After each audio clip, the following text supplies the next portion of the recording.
No woman, no mother deserve to know the grave of his child.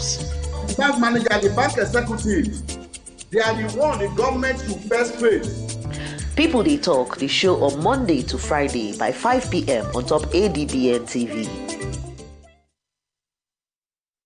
Welcome back. Morning Express here on ADBN TV, the weekend edition. And of course, the local government election is upon us. And so far, we've gotten updates from Abak, where there has been voting, or voting is underway in Abak local government area and also in Uyo local government area. We are still getting feeds from across different local government areas within Akwa Ibom State. Not just in Akwa Ibom State, we've also had a little look into Rivers State, where there has also been a few polling units captured having conducting voting. This is in Rivers State, where some people are saying voting. And as again, some backdrop that some people had brought to the view that elections may not hold in Rivers. Well, we can see clearly that election is ongoing in Rivers State. Yes, we still have in the studio with us Mr. Udemabasi Udofa, who has been helping us make sense of some of the issues within this particular election here in Akwa Ibom State and in Rivers State. And of course, I would like to also take you up on a matter, Mr. Udofa. This is as regards fiscal federalism. When we get into the local government administration proper, this is going to be a prominent item that would be talked about very often as regards how these local government chairmen are going to be held accountable in terms of how they are going to be able to deploy these humongous amounts that would be put in their care for the people, for discharging developmental projects. How would you respond to this particular issue? Well, that is why I have been harping on the emergence of credible leaders. You don't use a local government election as a compensatory package to somebody. You understand that the leaders at the grassroots level are people that are supposed to be very close to the people. They are supposed to be au fait with the problems of the people. And they're supposed to have a roadmap on the solutions. It's not just doing the problems. You should be able to know what to do with these problems, with the amount of money. I quote, humongous amount of money. For me, I don't think the monies that we are seeing are humongous, based on the problems that are on ground. What will really help local government chairmen is the ability to turn the challenges on their heads and then know what to do with the money. We've had situations in many councils where you won't even see the local government chairman in office until the time of what do they call that thing? The time you take money, is it allocation or whatever. You see him at that time, and they will, with the head of personnel and whatever, they are saying, okay, this one, first charge, second charge, then the political stakeholders will take their own and all of that, and then you have hangers on and all of that. It's not going to be business as usual, because they have a task of being able to interpret the dreams of the rural people. And since the law says that they should live in those places, they will have to face either the praise or the condemnation of the people. And sometimes this condemnation could result in something that is not very favorable to them. So I believe that whoever is going to emerge as the council chairman, or whoever will emerge as the council chairman of this local government, should be very careful. They should, if they don't have a roadmap, if they don't have a template, they should begin to work on it. Because immediately after swearing in, it means that the whole fortune, the whole future of that local government is placed in their hands. And leadership, as I keep saying, is about people. It's about making the life of people to be progressive. If they don't have the plan, I'm sorry for them. Okay. And then by Otweko, in the last interaction that we had, said about EFCC. For me, it's not about EFCC. EFCC has always been there, but it's the wrath of the people that can even be worse than that of the EFCC. Are the people even given that much attention? When now the people have come to understand that this is our own, you don't have any excuses. Okay, let's take a listen to this. There's currently a protest in Rivers State with regards to the local government election. So let's just look at. Well, this is footages from RCEC in Rivers State. Persons there are calling on the commission to do what is right, whatever that means. Is it conducting the election and ensuring that Rivers people are given the right to their franchise, or is it that they should not conduct the election? Yeah, because at this point we need to know what is the right thing to the many segments that we are having the state in Rivers State. The federal high court. No, but I don't think this is what is necessary at this time. They should have come before the day. Today is day of elections. What are these people doing on the streets? They should go ahead and vote, and then at the end of the day, if the Rivers State Independent Electoral Commission is not able to deliver, then it now becomes, gets to arbitration, go to court arbitration. It's not something. Why do you protest on an election day? Is it that you have not been given the space to vote, or what? Or that the results have been collated and then they've not been declared in favor of who won and all that? I don't think this idea of protesting and protesting, I think maybe what they would have done is to also get another set of people to protest against the protest. Well, where did this confusion start? We would definitely trace this confusion to the courts. I mean, they are the ones that kept giving conflicting rulings, and this is the result of those conflicting rulings. Some people are holding on to the one that favor them, while others will also hold on to the court ruling that favors them. It goes back to what I said. Our leaders should understand that the essence of governance is to advance the cause of the people in various stations of life. You know, it's not to play politics. People believe that being a governor, being a senator, all those positions are to play politics. There's no need. Elections are a critical aspect of democracy, and it should be handled right. That's why when people talk about peace, coming to sign peace agreements and all of that, I laugh. People should be connected to the idea that elections are so important that everybody must commit to making sure that it works, because it's the only way in democracy that you can bring about leaders. And the kind of leaders that you bring out will influence the course of things to come after the election. You know, so it's not about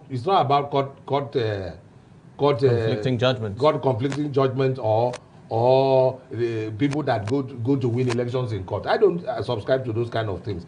Let us commit to ensuring that we will have credible elections. It's not something for the government alone. It's something for every political party to determine that this is what we want. But it's not usually the case. No, but I am talking about what should be the case. That's where we should start from. What should be the case? What is the essence of analyzing what is happening? Am I going to talk about, say that because of courts, people are coming to protest? Those people, as far as I'm concerned, are going against the laws of the nation by protesting on that day. The protest should have come before now, not on the election day. This is not right. It's not good at all.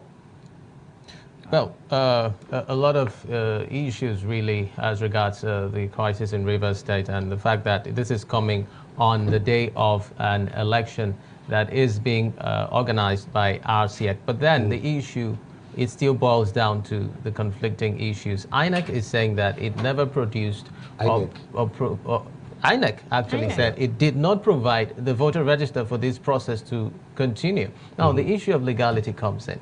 And on what basis is RCEC conducting this election? Yes, of course, the issue of legality. That's the truth. The truth about it, whose responsibility? Who is vested legally vested with the responsibility of conducting elections? Is it INEC? INEC is supposed to provide the voter register? Yes, I know that. So because, okay, they are protesting that the election should not hold. Some factions are protesting that the election should not hold, while others are saying it should hold, in tandem with the Supreme Court ruling. And with all of that on ground, the INEC came up to say they didn't provide Rivers State Independent Electoral Commission with the voter register, which means invariably that what the voter register being in custody, as confirmed by the governor, that it is going to be used for the election, was not from INEC. Okay. And so there are conflicting situations, and that's why people are... So what is the template that is now being used by RCEC to conduct and go I'm ahead not in a with this position particular to know election? whether Absolutely. the INEC you're not in a position to know this, but then these are salient questions in the minds of every observer and questioning the legality of this particular Yes, election. I know that there are questions of legality, but the truth about it is this. If INEC has deliberately refused to release papers which are credible election materials to INEC, to RCEC, then it means that INEC should be called to question. It's not something that anybody should just wave off, or because somebody has power, he decides to make INEC to do what is supposed to be his constitutional responsibility. But I still hold that it is the duty of the Rivers State Independent Election Commission to conduct the elections, whichever way they're going to do it. Because the way it is, there's a time frame. And why is it coming out now from INEC that they didn't give out? Why didn't we know all of this before? And why didn't RCEC go ahead and say that, look, even this thing that they made us to believe that they are in charge, they have everything in their possession, and they went ahead and announced it. The truth is that something is wrong somewhere. There's somebody that is giving us half-truths. I don't believe that INEC will definitely refuse. But there seems to be a lot of confusions, a lot of issues in Rivers State as regards its politics and the way it is being played currently in the state. And it's as if there is a complete disconnect between how the government is running its activities and its relationship to the people and how they are going to be affected in all of this. Talking about the political crisis, the PDP, we are talking about factions inside the PDP, APC factions as well, other political parties, issues here and there. But Savior, you should understand that if a man and his wife are quarreling, if the two contenders, they are two big contenders, the children will not eat their meals on time. They say when two elephants fight, it is the grass that suffers. The problem, if you go to the streets of Port Harcourt now, you will see a lot of people saying that, look, whatever agreements were on ground before the election of Fubara should be followed through. That there is something between the two people. And from my reading of the situation, it appears that there's something that they have not, only the two of them will have to tell us. And so it should not lead into this crossfire that we're having. It is affecting the destiny of several people. Millions of people in that state. You cannot hold a state bound because you have a political problem. This is still the rascality of leadership that we should not condone in this country. Because of the problem between Wike and Fubara, you are not having things running smoothly. And the truth about it is that these two people should be called to order. I don't know why the stakeholders in that place are not able to arrest this situation. Well, even the intervention that was initiated by President Bola Tinubu some months back turns out that it might seem as though that initiation of peace, mediating between the two opposing parties, didn't even turn out to be effective enough. No, the truth is that there's no way the president will leave Abuja to come and solve a problem. He still has to use the stakeholders. He still has to use the people from Rivers State to solve the problem of the Rivers State. Let's still on the Rivers issue. We have our correspondent standing by at Chinonu Temple to also give us updates as regards to the local government election and the protest currently holding in Rivers State. Good morning at Chinonu Temple once again. Okay, Jennifer, good afternoon. Temple, good morning to you. Welcome. Hello? Temple, what's the situation like now in Rivers State? Okay, just as we are briefing you on the updates along the Ada George. Well, apparently we're still grappling with issues of connection, but we are hopeful that we should be able to at least establish some level of connection with... we heard... can you hear me?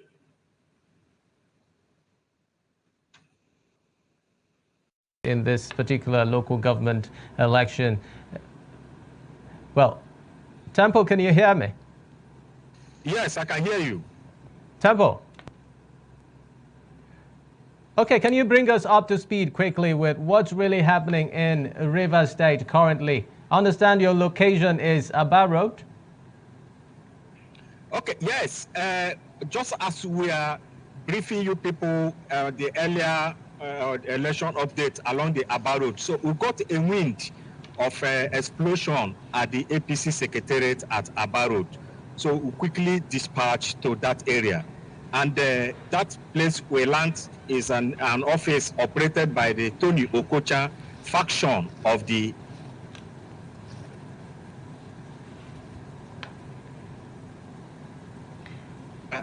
place. Well, when the explosion we're still having happened, network issues there connecting people with scattered Achinono Temple. Temple, can you hear me that now? has increased tension. Well, if I got him clearly, he was trying to make mention of the fire at the Otoni Okocha-led APC office secretariat, and trying to expand what really led to the incidences, but then we stopped hearing him at that point. But then that brings us to this particular issue, the issue of setting fire to public property. Just some months ago, the APP's office was set on fire. And thereafter, we had some other stories, and now it's the APC office. It's a very sad testament. Is this supposed to be our new reality? It's not supposed to be. It will never be. But I remember I told you that politics is an extremely dangerous game in so many parts of the world, not only Nigeria. Because when you get into politics, you see people with various interests. You know, you see people that are so excitable. You see people that are desperate. You have desperados. You see people that are very good. You know, that are very, very, you see the best and the worst of people in politics. So the way to go is to be able to have people with statesman-like qualities that are able to unite all these people together and give them the right leadership. Our problem in this country is that we don't have the right leadership. We don't have leadership that brings about respect and followership, you know, from people. We have people that are sitting down and talking about their own interests, like what we are having in Rivers. Situations where people are telling you about the level of their political power, what they can do and what they cannot do, you know, which, as far as I'm concerned, is hogwash, because at the end of the day, politics is still going to be about the people. What can you do for the people, not the level of politics that you have played? Well, another thing that really bothers my mind as regards how the political scenario in Nigeria plays out is the fact that the hunger and poverty in the society has been so weaponized that people find it difficult to think for themselves. You see how young men are ready to be deployed to carry out the nefarious acts that have been conjured up by political actors within spaces like we are seeing play out in Rivers State, because we cannot truly say that someone would just wake up one morning and decide to set a particular office space ablaze. These acts were initiated by people who have ulterior motives. Now, to what extent has hunger been weaponized in such a way that people find themselves doing things that is against their will? They wouldn't do that naturally, but then they find themselves doing it because... Even in cases of vote buying, we see that... Savior, I am beginning to feel that you are putting me in spot here. And with your academies, you know, we are trying to academize all of these, or should I say academicize, if you pardon the word, all of these things. What is weaponization of hunger? When I was growing up as a little child, about 40, 50 years ago, we still had people that were involved in election rigging. We still had people that were involved in all of this violence. You know, what we have is a steady degeneration of leadership in all institutions. Isn't that a reflection of the people? And that's why these things are coming more and more, you know, coming more and more. In Ikot Ekpene the other time, recently, somebody, I think is a feed columnist, I don't think is the APC that told him to do that, said that the PDP candidate has surrendered. In very well couched English, good expression. I was wondering whether he's a journalist until I discovered that he's just a good writer. Said that the PDP person has has surrendered to the APC candidate, and people started becoming very, very happy. I made findings. I found out that it was just merely an election strategy. You know, we used to have these things, people burning houses. It's not the first time. You remember the Wild Wild West. You know, there were times that we had violence. In Uyo here, we had situations whereby the APC, the even Goodluck Jonathan's campaign, whatever, was burnt and all of that. And there were also intimations in some quarters that it was even the people within that caused this carnage, so that hands will be pointed at the opposition party. So it's not about weaponization of hunger. The truth about it is that politics brings out the best and the worst in individuals. If you are a thief, if you are a dishonest person, by the time you get into politics, it will make it so obvious for people to know that you are a desperado. If you are a thief, you will steal more, you know. So it's not about weaponization of hunger. What I am appealing to leaders, the government, is to make governance to be part, to the people to be part of whatever economy that they are envisioning. Let people be empowered to make money. Like the hunger that we're talking about is because people are not given opportunities to make money. We have a lot of highly skilled and qualified people. But Mr. Duffer, is that not what we're talking about? When these leaders refuse to do the right thing, refuse to create these platforms. And they use the election period to give you little money to go and... Because they know that at that point, they've got you where they want you to be. No, so it's only people, it's by choice. Nobody can come to somebody like me or my children to use hunger as a weapon. How many percentage of people do we have that are like you? I like you. You know, so it's our job as journalists, as media practitioners, to tell people that, look, these people are not... That's why I talked about engagement of the people during elections. We should be able to let people know that, look, these people do not even mean well for you. You know, but all of a sudden, things have become so structured in such a way that these messages are not coming out again in the media. When I grew up, I mean, when I was growing up, used to have messages from, we didn't have road safety that time. They say, look left, look right before you cross and all of those things are not out of it. Now what people are watching is Nollywood, is cartoons and all of that. So we should be socially responsible as media, as government, as politicians. Everything is about activism. And the way that things have gotten in this country, if leaders are not careful, when the people abandon them, they will find out that they are on the desert. Because it used to be that leaders will abandon the people. But the worst is when people abandon leadership. You will see that it's going to be a worse scenario. But even this issue of public engagement, now the people, not public, the people, engaging with the people, that's what I meant. There are two different things. This engagement with the people. Situations happen that even during this engagement, people still come up with, when they are done with their talk, what is coming out of it. It makes it quite difficult for the political parties to be held responsible, to be asked in terms of what they bring to the table. Because the people are already asking after this discussion. The popular word, landing. Yeah, proper landing. I don't know why we are getting into this nitty-gritty. Go ahead and do it and let people hear your message.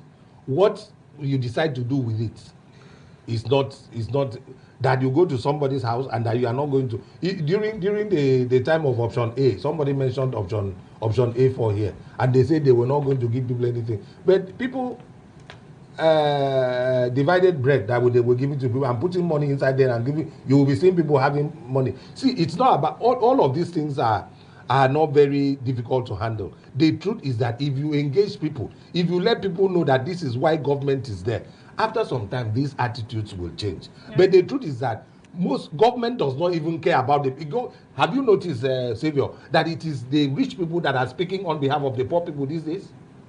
The rich people know what the problem of the poor people without even asking the poor people. Okay, before we get on with that conversation, let's take an interview here still from Abak. We are getting feeds and updates with regard to the local government election in Abak local government. Let's see. My message to all the eligible voters is to come out and exercise your franchise. Don't allow your conscience to be bought with money. vote for the candidate of your choice and make sure your vote is counted and result entered in the respective result sheet announced at the polling unit. Then God will help us to have a peaceful Akwa State at the end of today's exercise. But so far so good. They've been able to distribute materials. At least I can speak confidently in my own ward, Ward 1, in a back local government area. They distributed the materials in the ward, and I equally escorted the materials to over 80% of the different units, about 27 polling units we have in this very ward. And so far there is no issue. When we started, the polling unit officer explained to us, shows us the materials and what has been given to him. And so far, everybody is satisfied. The PDP agent is satisfied, the APC agent is satisfied, and other political parties that are yet to send their representative as agent here. So far, there is no issue. But so far, so good. They've been able to distribute materials. At least I can speak confidently in my own ward, Ward 1, in a back local government area. They distributed the materials in the ward, and I equally escorted the materials to over 80% of the different units, about 27 polling units we have in this very ward. And so far there is no issue. When we started, the polling unit officer explained to us, shows us the materials and what has been given to him. And so far, everybody is satisfied. The PDP agent is satisfied, the APC agent is satisfied, and other political parties that are yet to send their representative as agent here. So far, there is no issue. For that update from a back local government area. And reports still coming in with regard to the local government election, as we have it that in Ibom local government area in Asang Ward 1, Unit 1, it's been noted there that voting has been concluded and result collation is in the process. Wow, this is just at 11:31, and look at the number, and they've all concluded voting, which means they had started early, and so now collation is underway. Well, it's quite interesting to observe this play out, but then we are wondering, what about the voters that are going to come much later after this entire process? We would conclude the election when it's not even yet time to close up. Well, maybe they will have opportunities for voters who still would want to participate. It's not even yet 2 p.m. No, it's not yet 2 p.m., but the truth about it is that by the time you look at your register and find out that about 80 or 90% of the people have turned out, you know, so you don't have to wait until that time. It's because of the early response to the process. You know, I don't like this idea of saying that the things will wait. The people are supposed to be waiting there. At least I know that the women are very, very positive when it comes, not really proactive when it comes to these kind of things. You see them in their numbers there. You know, that's why in my days in politics, I was working with the women seriously, because they are the only ones that will come to vote early. When they are disinterested, it means you need to start being worried. But then they don't get but the youths are there to cause trouble and to look for money. Even the men are so lethargic about it. So it's a good thing. I am very happy. And you see, even after voting, the people are waiting.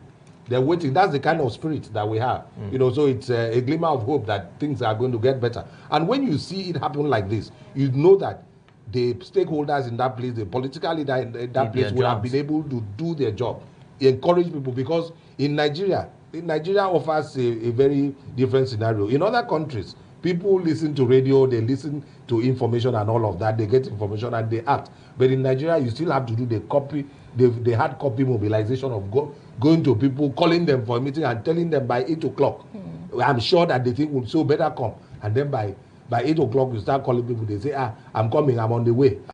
So that's there are scenarios for different places. I am very happy with what I'm seeing here in Surido. It's if you dig further, you will find out that they are responsive and responsive, because there's a difference between responsible. There's responsible and responsive. There are responsive people that are doing their jobs properly here.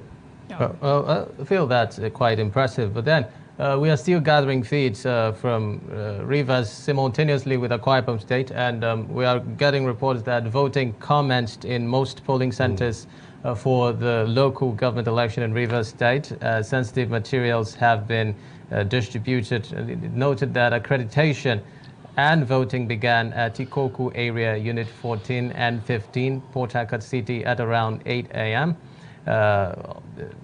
Some commendations too to RCEC after some people cast their vote at Ward 18, Unit 14 and 15.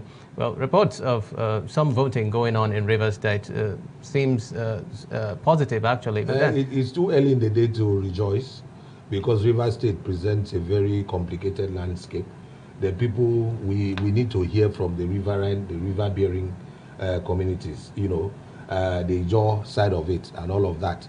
The upland areas, you know, because of the presence of government and international attention, you know, they will present you with fairness, you know, election things and all of that, you will see it. But when you go down to the riverside part of Rivers State, is a different ballgame altogether. And that is where the bulk of the people are there, apart from Port Harcourt, you know. So that let's wait for reports from those areas and see what happens. Let's look at this, the issue of the protests happening side by side with the voting. Won't this in any way disrupt the peace? I think it should not. It should not be allowed to disrupt. And also remember that the police had withdrawn from this election. Yeah, I know. But besides the police, there are there's the civil, what do you call this? Another paramilitary. The NSCDC? Yes, yes, civic defense and all of that. You know, so. Well, in fairness to the police, they had come out to say in their statement that they are going to deploy more security agents to Rivers State, although they weren't explicit as to whether it was for the purpose of the local government polls, but they said just to ensure the peace in the state. But then let's come back home, actually. In Akwa Ibom State, talking more about how the local government administration is going to pan out and the many hopes and positives that people are really praying that would come to play when the local government administrations is put in place. To what extent must people be brought in? Talking about more civilized and developed countries like Portugal, they have a system where the people are incorporated in their budgeting system at the local government level. And then they make the people a part of whatever it is, policies that government is going to be putting out for the people in such a way that the process is transparent, the process is termed credible, and the people are carried along and they believe that, oh, these things that government is setting out to do is actually in our best interest. To what extent can we borrow some of these positives and infuse them into our local government administration system? I'm not an advocate of bringing in implants from a place like Portugal, a place like those European countries, because they have a different tradition than we in Africa. You see, but I would rather borrow things like what happened in the West during the Obafemi Awolowo years as premier. You see, I am so happy that was a real focused leader, and a lot of leaders of today should follow that template. They had to go to areas of value within their communities, and then government will see how they can deploy those values. The West is ready to, assuming there's anything like maybe seceding, that's a bad word, you know, but excuse that word. They want to stand on their own. They can stand on various legs because they are there in numbers in everything, in education, in health, in science, and in agriculture. But has it occurred to you that a lot of people do not talk about agriculture in this part of Nigeria? Because we believe that we can buy things. Oil money has ruined our own perspective. It's exactly the conversation we were having earlier. You know, oil money has ruined our own perspective, and we don't know that the best way to go in this difficult period is to go green. How green is this our economy? It's a shame that if the link between Cross River State and Abia State is blocked, Akwa Ibom's people will not have what to eat, despite the amount of money that we seem to command. You know, I have toured the whole of Uyo, parts of Uyo, even in the villages. I have not seen agriculture. There have not been major investments by government and other institutions in agriculture. And that, for me, is a very, very bad sign for us. Awolowo went to the communities and then established farm settlements, made sure that there was electricity, there was water, basic social amenities, and then people were there in their own communities planting and working. And I have not seen any local government chairman talk about what they want to do with agriculture. People are thinking about allocation, 200 million, 300 million. But do you know that if you don't have any plan to support this 300 million, it will go up in smoke? If you go to places like in the local government, you have the farming works in that place. You go to places like Ibom, it's a food basket of Akwa Ibom. I'm talking about food basket of Akwa Ibom. Then you go to Ikore, there are certain things that Ikore people will bring. And we should think about how to navigate all these problems and bring agriculture to the core. The Awolowo years yielded so many. The West produces. They have so much agri input. And then there are collaborations with. There was collaboration with Kano. Give us grains, we'll give you this. Nobody is talking about that. People are talking about 200 million, 300 million. If money is given to you and there is no plan for that money will go up in smoke, I say again. You know, this oil thing has really, in fact, it is not even the blessing, it has become a curse.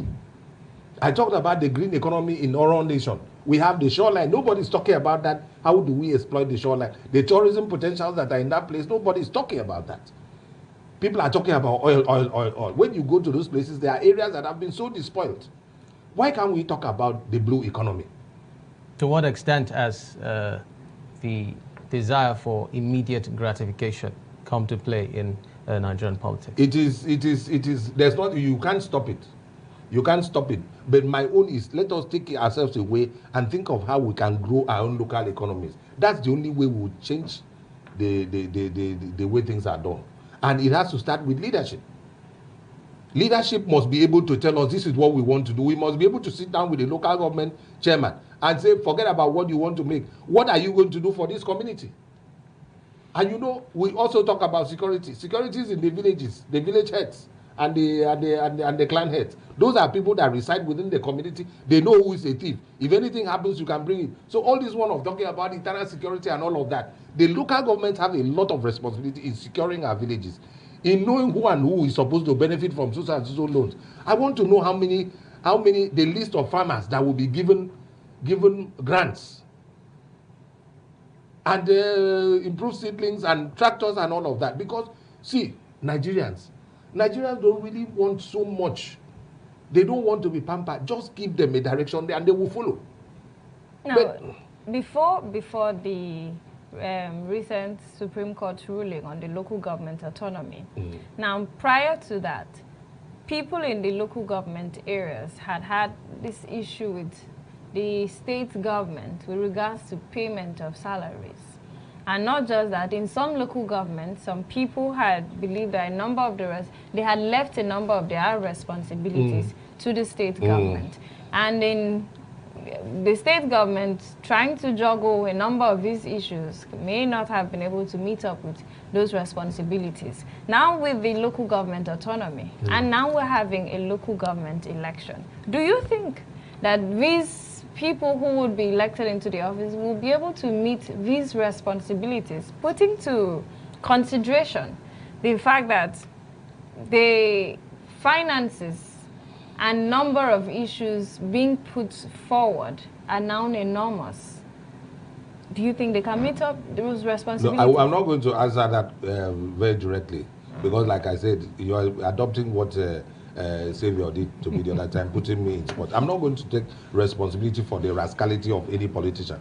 What I want to say is that I believe in the emergence, I believe in the transparent way of bringing about leadership.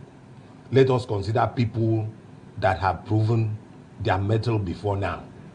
For you to make me manage 300 million, it means that I would have managed about 10 million, 20, 30 million before. And how will they be? How are we expecting a great future when some of these people are proxies? Some of these people are proxies by entrenched interest in the state. They are proxies. They are doing it on behalf of people. You know, when are we going to have a situation whereby you will have people that are really, really, really interested, having the spirit of service that will go and take care of the third tier of government? It's not, like I keep on saying, it's not the money. But even when people who have the interest of the people come forward, now perhaps they don't fall in the line of those who have proper landing.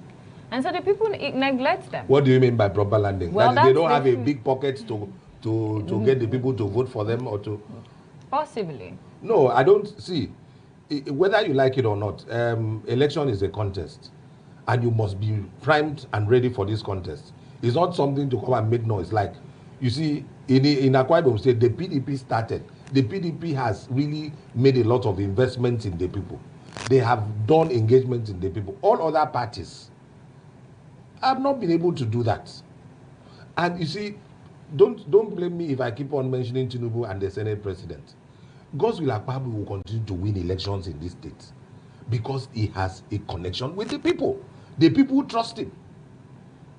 So what does it really take to build that level of trust? So it's not because he had all the money.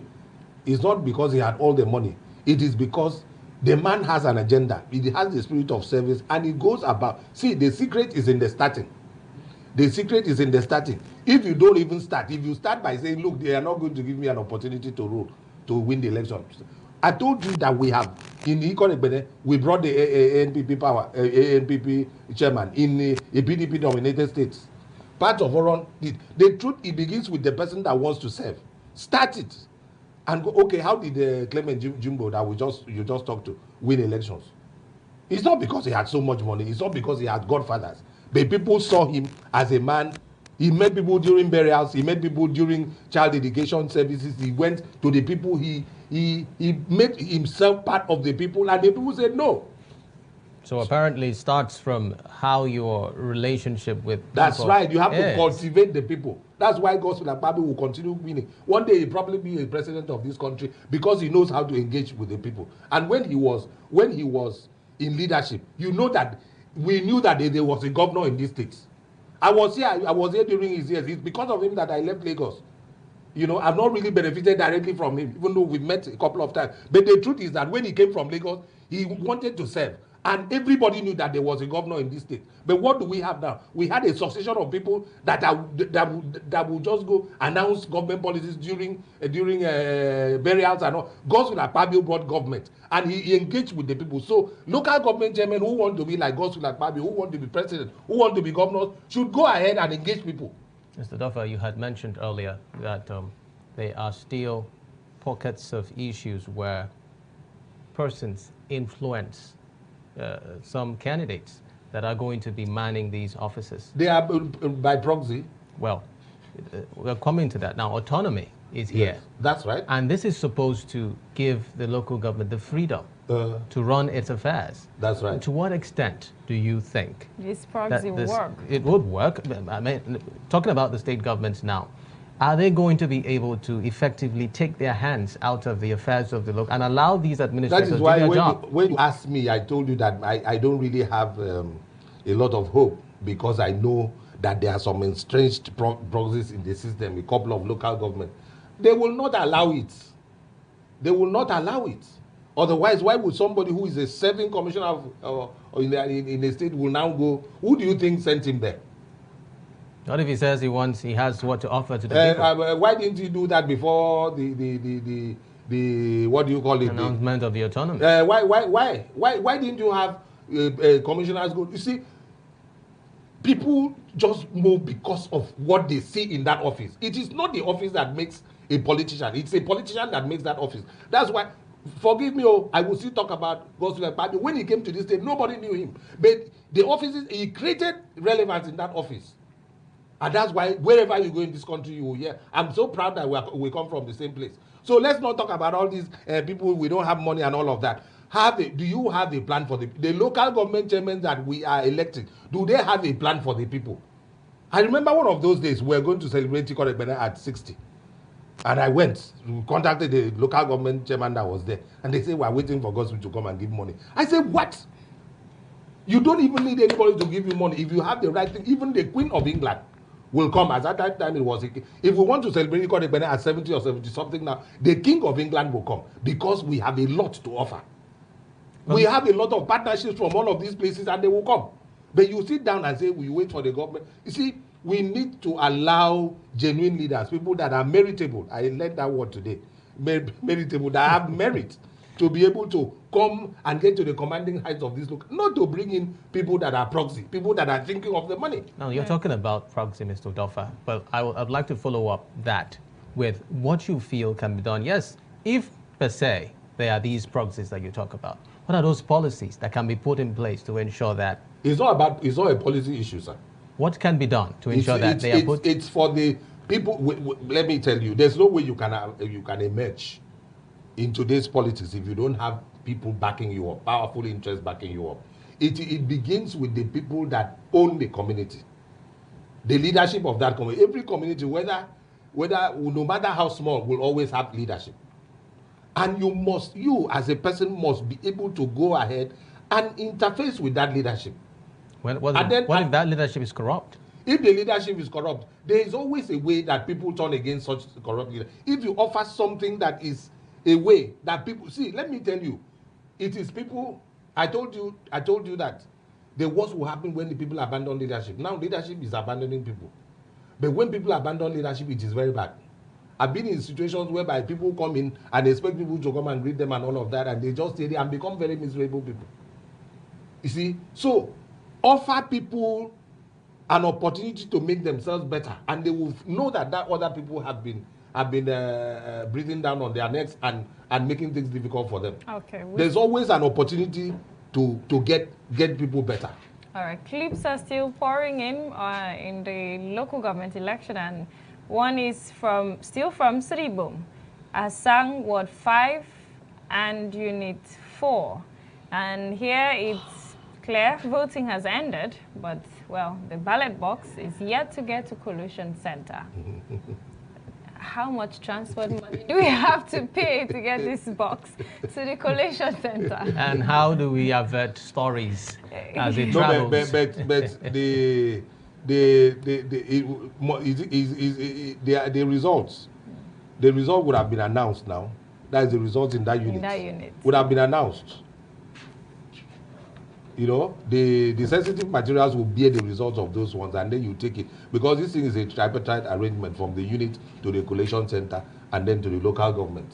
You know, so whether you need a bus or whatever, if you want to do something in between that in transit, then it is your own problem. People would have gotten it. It should be announced. That's why they said when you vote, stay and ensure that the right thing is done. To what extent? But you know, during the 2023 general election, issues like this came up, and people had said this was what we heard at our polling unit, but we're hearing something different here. That's exactly the follow-up question. How do you handle that situation? No, how did we get to? Is it from the internet that we? Because I remember during that 2023 election, all sorts of figures got in. That is the problem. And all sorts of figures, you know. Some of these people are just there to cause problems. I believe in hard copy. I believe in hard copy. They said Labour Party won in the whole of Akwa Ibom State. That's not true, because I monitored the election. I was there hard copy. So the things that you were getting from the internet was not exactly what was done. You know, there are some places that you went in Akwa Ibom. I went in Akwa Ibom and discovered that there was not even the Labour Party agent was not there. Even sometimes YPP agent was not. But the PDP was there in numbers. I went to Karafon, I went to Ibiono, I went to Itu. I went to those places. And you know, if you go there, you are not even finding somebody who is an agent of the party. Then what is there? What does that tell for the party? Well, a lot. So like I said, anybody who is aspiring to be a local government chairman, irrespective of where you're coming from, try and be like Clement Jimbo. Be like Godswill Akpabio. Be like Tinubu. Make sure that people know you must have a name recognition value for people to listen to you. Tinubu was even consulting with the opposition. Say, I know you are in a different. He was going to the PDP to ask for votes. That's how we got to know that he was going to win.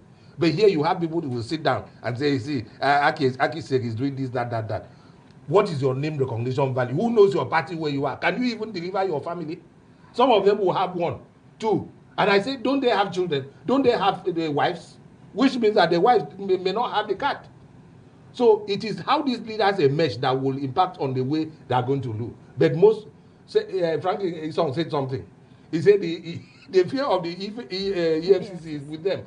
The truth is that when you go there, have a template. If you don't know what to do, let us know that we will be there to be part of your economic team. It is not about the money. It is about using that money to the advancement of the cause of the people. First of all, you must know what your people need. It's not a matter of saying somebody is a trader. Instead of giving him a pickup, you are giving him a luxurious car. There has to be a needs assessment. A leader should be able to find out what is your problem, and then go ahead and meet your need, not to decide. Like I told you the other time, it's the rich that are speaking for the poor. Say, how can you eat 3 times a day? No, it's not true. Instead of eating 3 times a day, you must eat 1 time a day. No, let the poor speak for themselves. What is their greatest problem? Let us have farm settlements. All this, the fact that you have a degree from University of Uyo does not mean that you cannot farm. Okay. It doesn't. We need to create jobs, otherwise we are going to have convulsion in this economy, and it's not going to do us well, because when the people abandon leadership, that is when leadership will know that it is a tall order to lead. All right. So, well, we'll get on with this conversation, and like you rightly mentioned, Otokong Franklin Song will be joining us to further this conversation, but that will be right after this break. Don't go away. It is Groovy Mono, aka the Steve Prince. Yo, what's up? It's Big Shags. I'm in London. Hey guys, I'm Princess Jekoko. My name is Mutale Mwanza, the Queen of Zambian Media. My name is Grand Prince Aita. Hi guys, my name is Baj Adebule. I'm an actor and a filmer. Hello guys, I'm Falagade Banks. My name is Kelechi Amadiobi, photographer, storyteller. My name is Lanrade Dura, I'm an actor. My name is Chidi Mokime. Hi, my name is Uche Uba. It's TV season. I'm Miss Thames.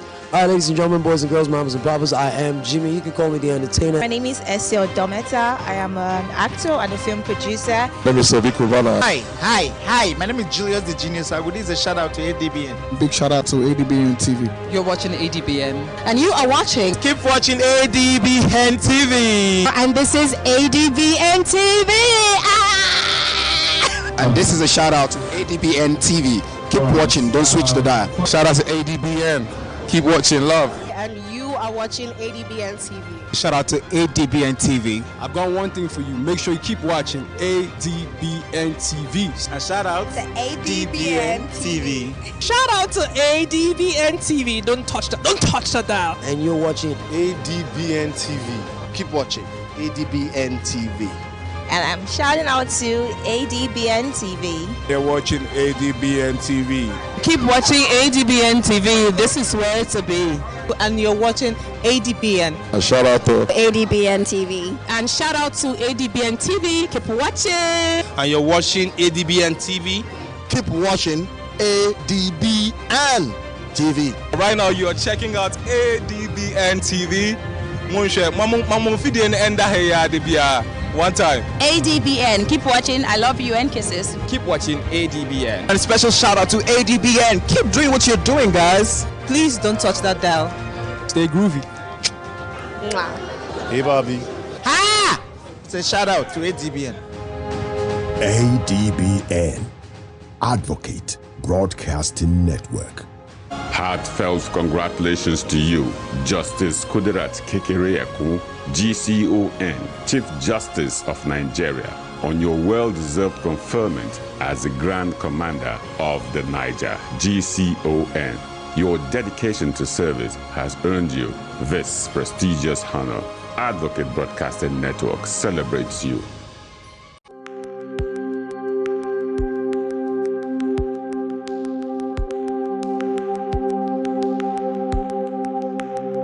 Welcome to the Niger Delta, a region of incredible beauty and stark contrast.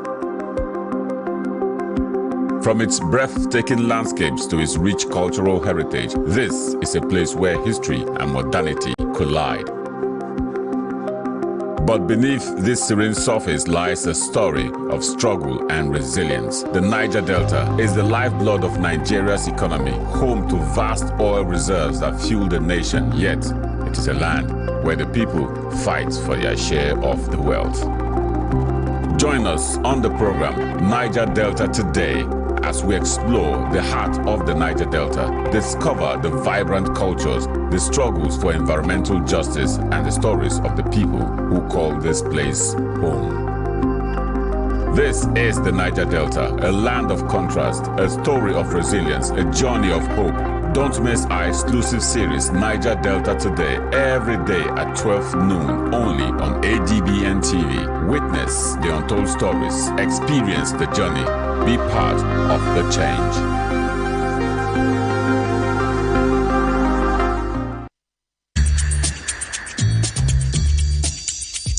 No matter wetin I see, enough fit make mouth heavy to talk am.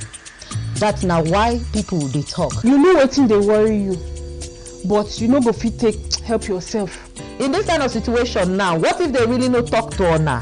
Wetin be the way forward? They go bury our chairman on Thursday. We go remain here. Make we talk good where we dey see good, and where we know say we no dey see good, make we also dey talk am. No woman, no mother deserve to know the grave of his child. The bank manager, the bank executive, they are the one the government should first face. People They Talk, the show on Monday to Friday by 5 p.m. on top ADBN TV.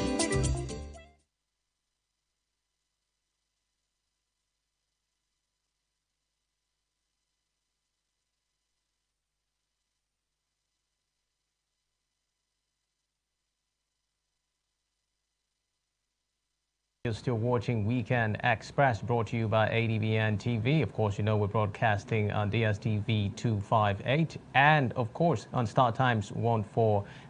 And we are still following the local government election in Akwa Ibom State, and also bringing you updates from Rivers State as they come in.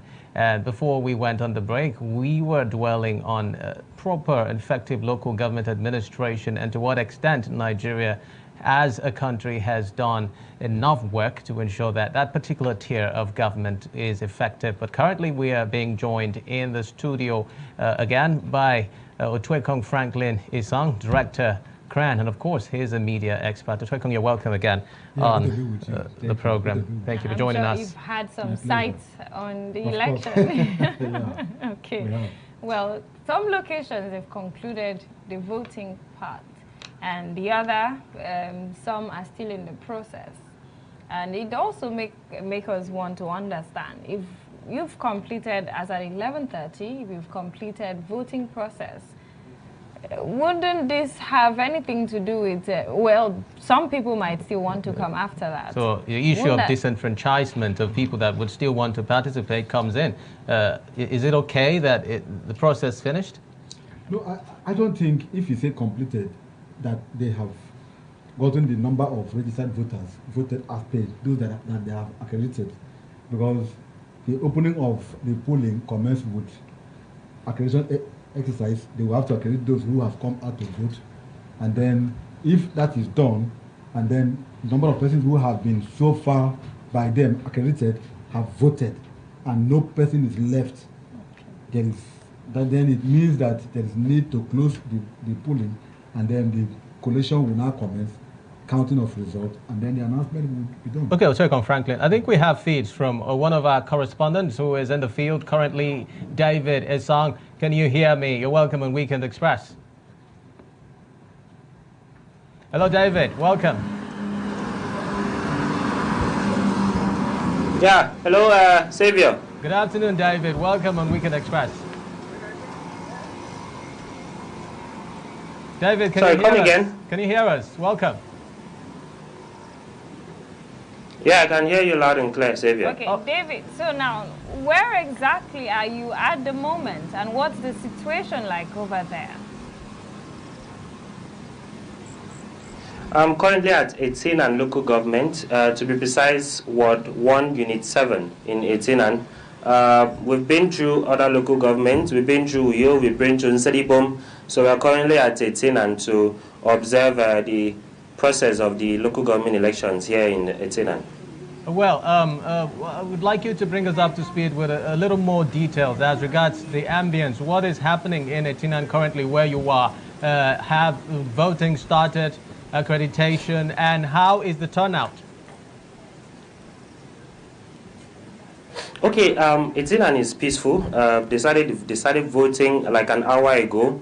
Although I haven't been to all the wards, but I've been to at least 2 wards, and this is the third ward I'm coming to, and this is where I've seen quite a reasonable amount of voters. So they had finished their accreditation. They are currently voting, and they will soon be done with the voting. As for the turnout, if the camera can pan a bit behind, you will see some voters sitting to wait for their turn to cast their votes, as well as wait for the collation to begin. So far it's been peaceful here in Etinan. I haven't seen any form of violence. I haven't seen any form of riot. I haven't seen any form of ill election activities. Okay. Okay, Jenny, if you want to Well, go. David, now you've made us to understand you've been across some polling units in Akwa Ibom State. Can you bring us up to speed with the things you have seen in these different locations? Just give us maybe an overview of the activities in these other locations.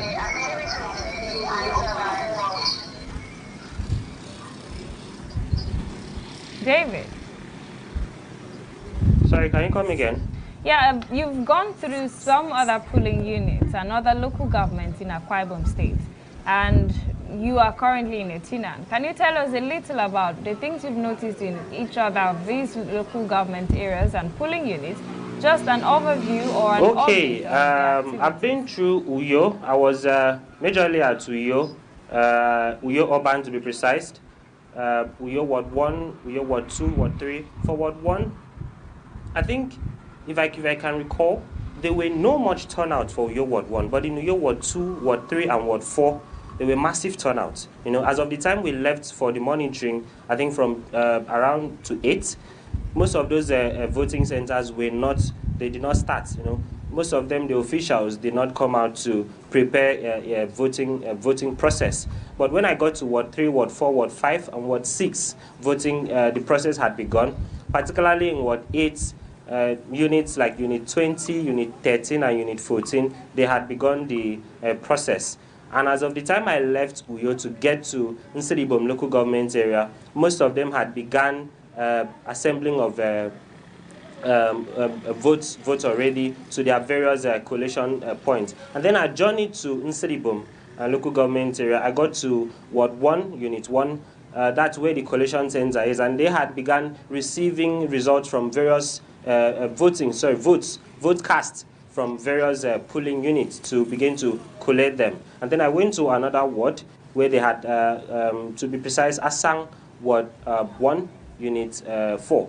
Yeah, they had finished the voting, and they were waiting for escorts to take the materials down to the collation center. And there were very few turnout, I must say, in Ibom local government area before coming down to Etinan. So I'm still going through Etinan to ascertain the performance so far. Okay, David, just before we let you go, there's this issue that would want you to help us understand. Now, the polls of the people that are in this election, the voters that I mean, would you say, after interacting with some voters in the field, would you say that they are satisfied with the process of this election, or they would have wanted more? What is their enthusiasm level? Yeah. Okay, yeah. I interfacing with some of the voters, they were a bit satisfied. You know, particularly the fact that there were no violence, there were no riots, there were no stampede of any kind.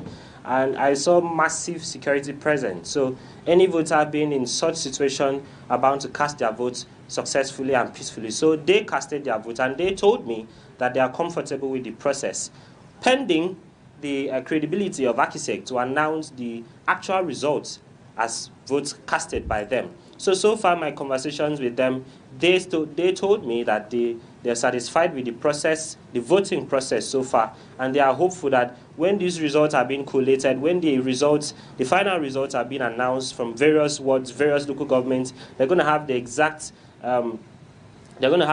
result that they voted for.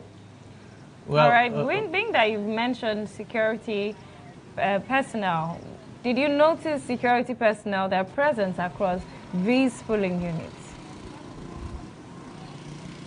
Yeah, even some locations where voting did not start, I saw massive police presence. I saw massive FRSC, Federal Safety Corps presence. I saw civil defense presence as well. So they were on ground to ensure that the process was peaceful. And even on the roads, I noticed some police trucks stationed across major parts of the road, even as the movement is still in full swing. There were massive police presence along major streets across the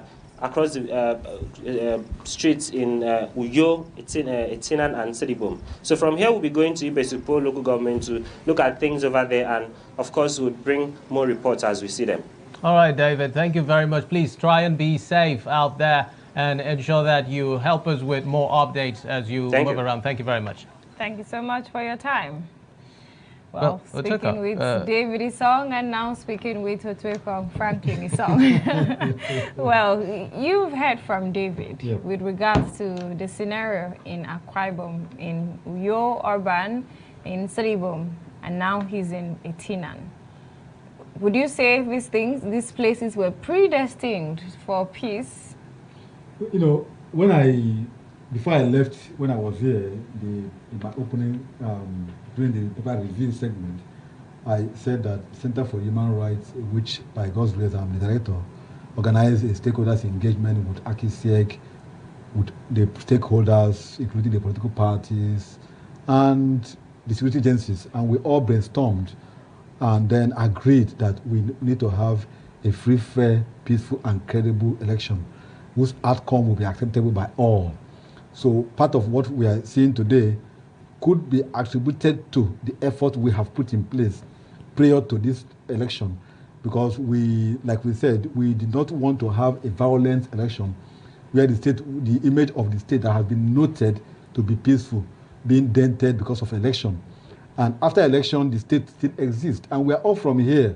And that is why each time I speak about River State, I talk with passion, because I was born and bred in Port Harcourt. And I feel that there is need for the political actors to note that after elections, there is the people that will be beneficiaries of the election should be considered. Because when you begin to carry out violence, life will be lost, materials will be destroyed, properties will be destroyed, and then so many things will go in.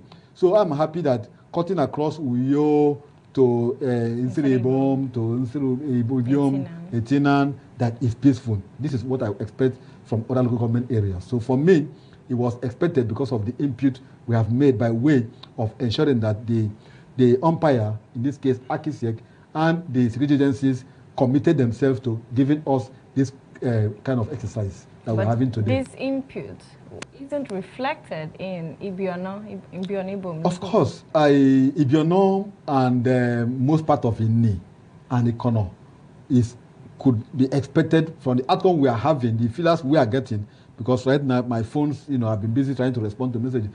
The outcome we are getting, we are expected. Number one, the interest of the stakeholders, who are these key players in Ibiono. Let's look at it. The big wigs in Ibiono.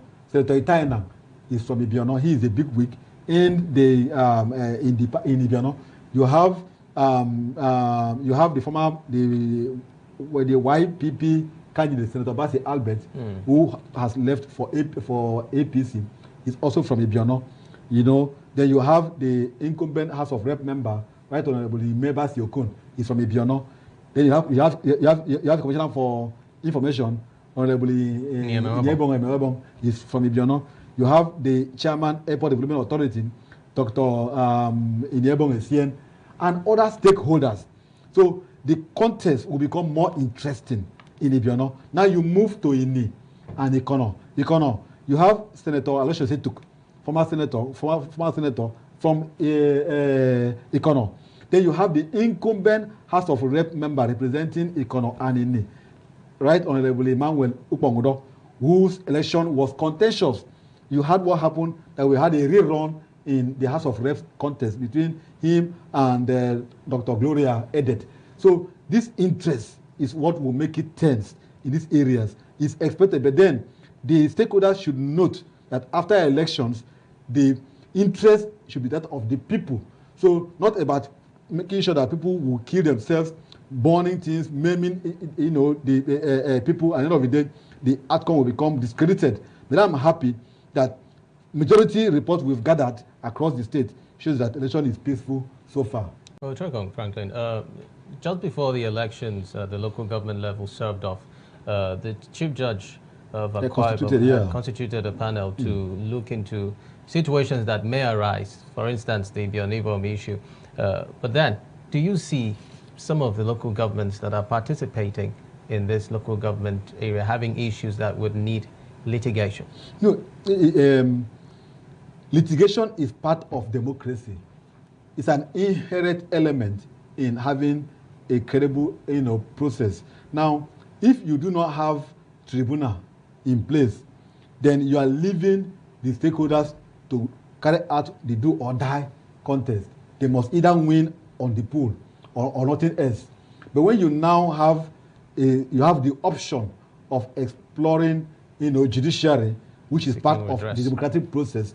So you now note that, well, what you will do if materials are not given to your polling unit, if the procedure is not followed based on the law, lay down guidelines and laws of ACISEC, you pick those flaws and tabulate them, file them in the tribunal when the tribunal comments, and then you prove your case.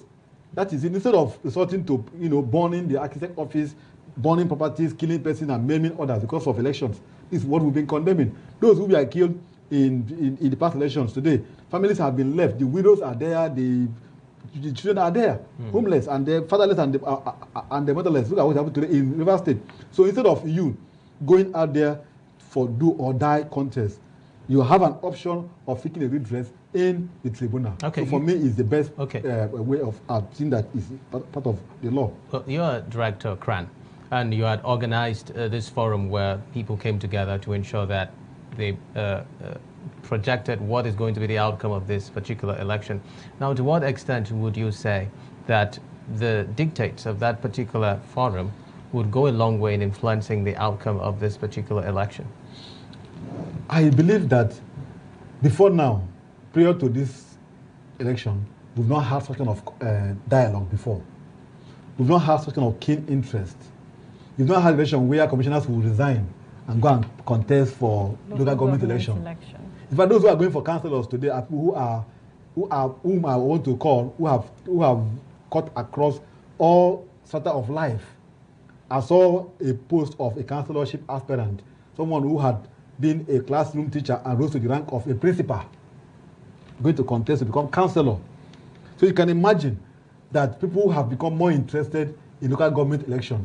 So the input that we contributed, of course, has shown ACISEC, that is the umpire, that we are now interested in the process more than the outcome. Because we as CSOs, our interest is not the outcome. Any party can win. Can be anybody, can be any party.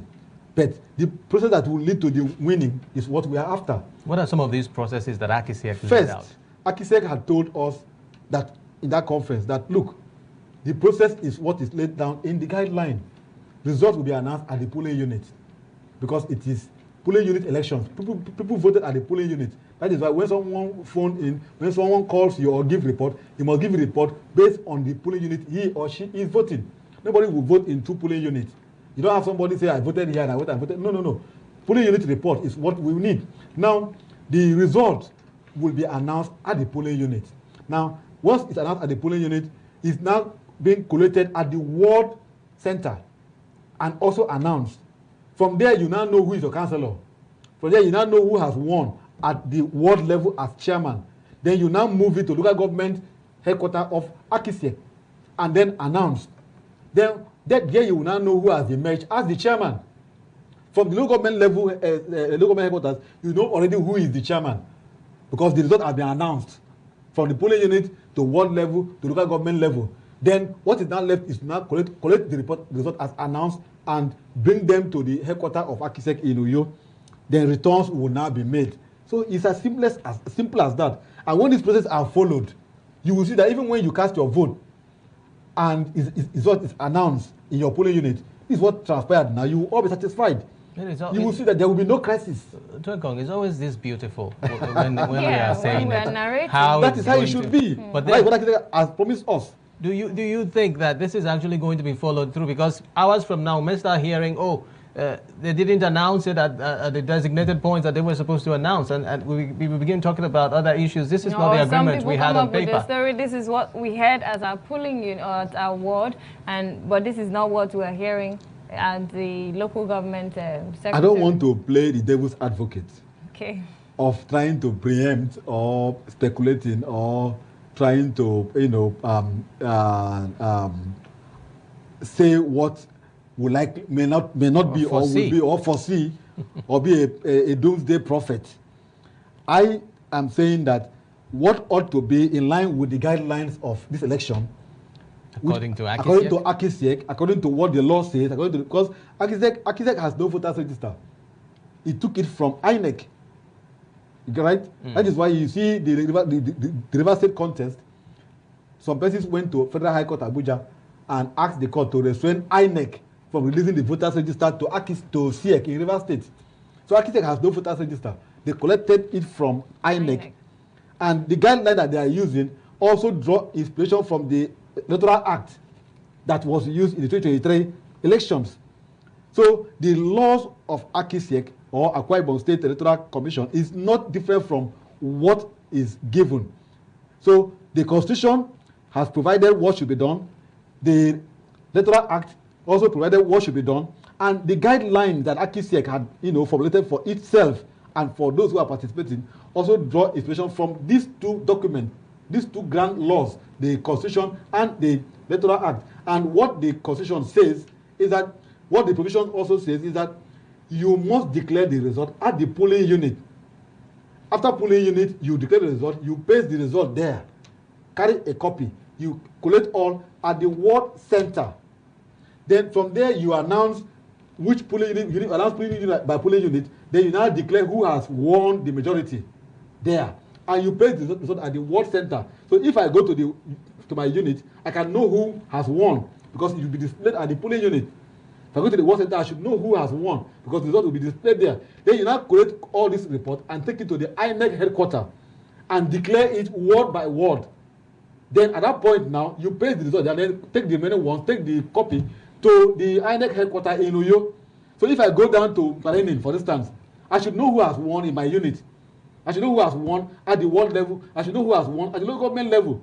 So I don't need to wait for INEC for architect in Uyo to tell me who has emerged as councillor in my ward or who has won as chairman in Benin because the result has already been announced and pasted. But you see, this has been what it's supposed to be over the years.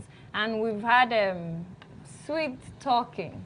But what could also be as the factors mitigating against this coming into implementation? Because year after year, we have lectures, we have orientation, people are being taught on the procedure for election, but yet they keep breaking the rules. What is mitigating against the implementation? The first thing is corruption, which is the main, do I call it the main factor that has always been making the process to become discredited. Corruption. Another one is, party influence. Party influence. I've used two words and I will explain. When the party influenced the officials of Akisiek, assuming the right thing will not be done. I got report before entering this studio that in some polling units, results that we are seeing, we have photocopied result sheets. Like Akisiek officials allegedly went to polling unit with photocopied result sheet instead of going with the original result sheet. And the question that they ask is, why do you come to a polling unit with photocopied result sheet? Where is the original of that document? What will become? So what is tabulated here now in photocopied document? Will it be what will now be put in the original document? Where, in the case, where is the original of that document? Because whatever you put in the photocopy remains photocopied. And it could raise questions. It remains invalid in the eyes of the law. So that is the point. Such thing could raise conflict and violence. And in such polling unit, you could see that the voters will rise up to react, and that could cause crisis. So party influence could make that kind of thing happen. And you have corruption too. The person who has done that might have been compromised. So that is why when the stakeholders have been determined, the voters know their rights, the party agent know their rights, the official of ACISEC knows that this is what should be done. When you go there, you do an address, you address the people, the gathering, that look, this is the method that will be used. All voters will be accredited. After that, you will be, when you come, they will check your name, check it there, you will thumbprint, they will give you a card, you go and they will say your ink. You make that announcement will be made before you now commence the opening of the polling. So this is the point. So two things immediately can cause that why the process can be shortchanged. The attempt to want to, favor one party over the other. Meanwhile, we also have another agency that play a major role, which is the security agent. They also have a key to play, because them seeing that a party is influencing the process could also step in to say no, don't do this. But where they are also compromised, they allow that process to be shortchanged. And again, vote buying. Two, this is another thing that can also make the process not to be credible. You could see, normally there should be no campaign at the polling unit in the day of elections. Campaign had already ended 24 hours to the polling. Now you could see somebody standing one place, when you vote, you go and show him what you voted for, gives you money, and walk away, nobody arrested, nobody, in a dope election, we are here. We saw EFCC officials, taking away somebody from the polling unit. But I have not heard that EFCC, is deeply involved in today's elections. Does it mean that there will not be likely be vote buying? So why is EFCC not involved in this process to go around as well? So that when you see anybody doing any act that seems to look like vote buying, you can call the person to order, and then that process will now be stopped. Dr. Franklin, is there a point in our national lives that we will reach the point where people say no to vote buying?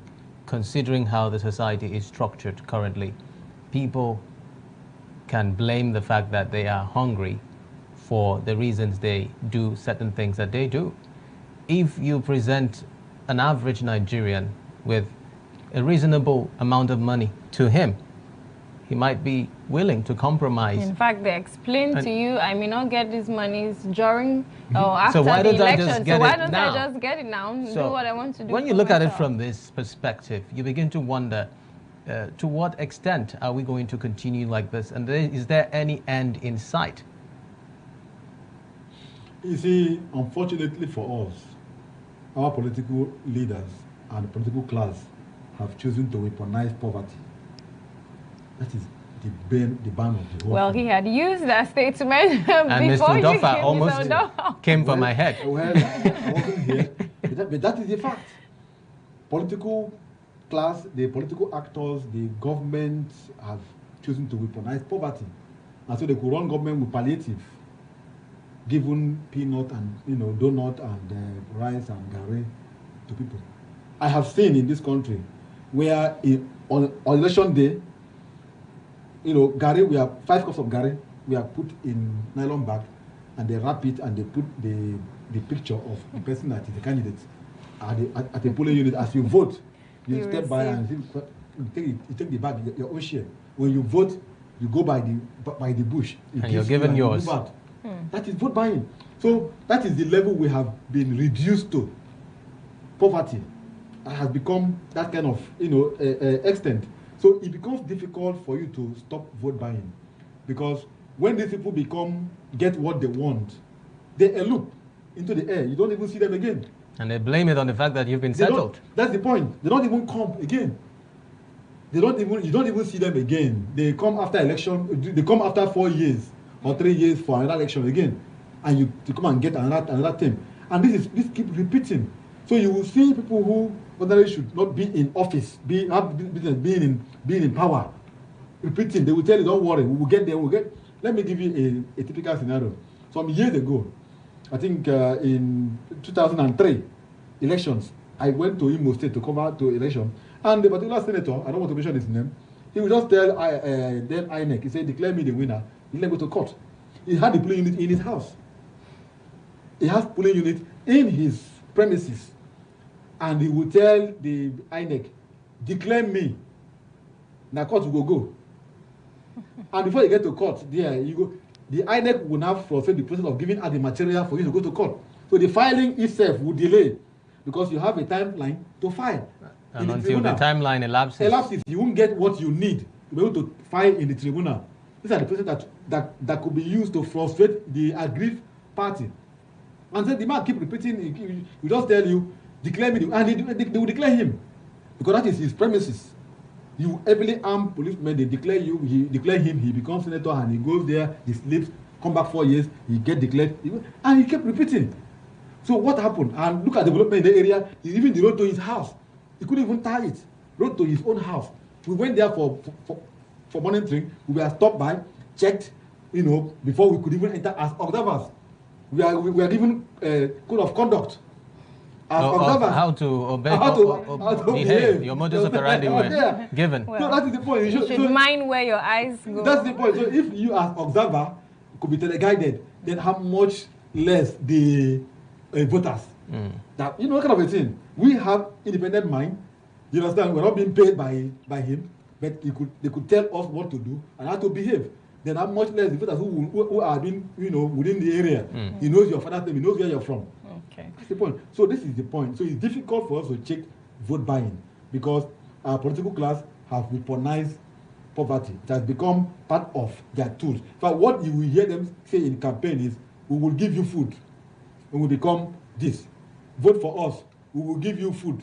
Vote for us. What ordinarily ought to be used as campaign tools is what they will be using.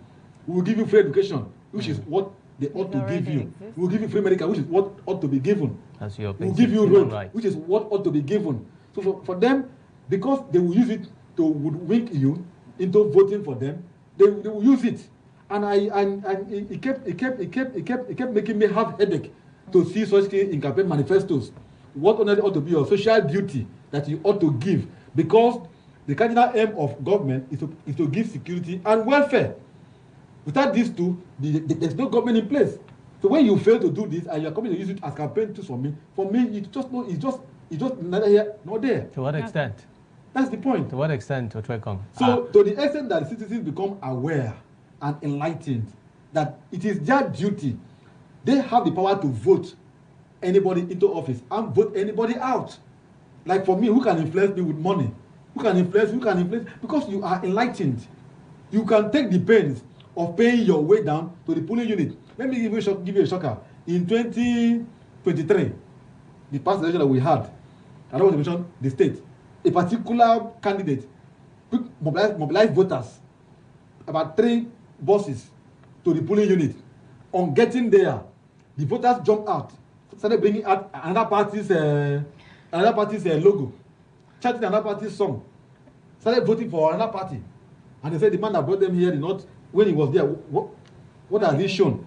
Because elections are sponsored by a political party, not by the individual.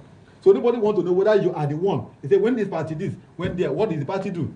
So the man spent his money, camped voters. He camped them in a hotel, paid away, took them, he fed them 2 days to the election. So he didn't want them to leave the premises. But the whole election, they were moved to secure his voters, his investment. Put them on a leash. Yeah. He was giving them money. On the day of voting, they picked them with 3 buses to the polling unit. On getting there, the voters became wiser. They now started shouting the another party logo and voted on another party. And there was violence.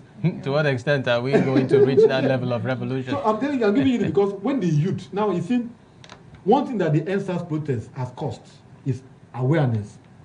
It sent a message to the government, to the elite class, that look, one day the youth will revolt and the elders, the governors, those who are in the political class will not be able to withstand it.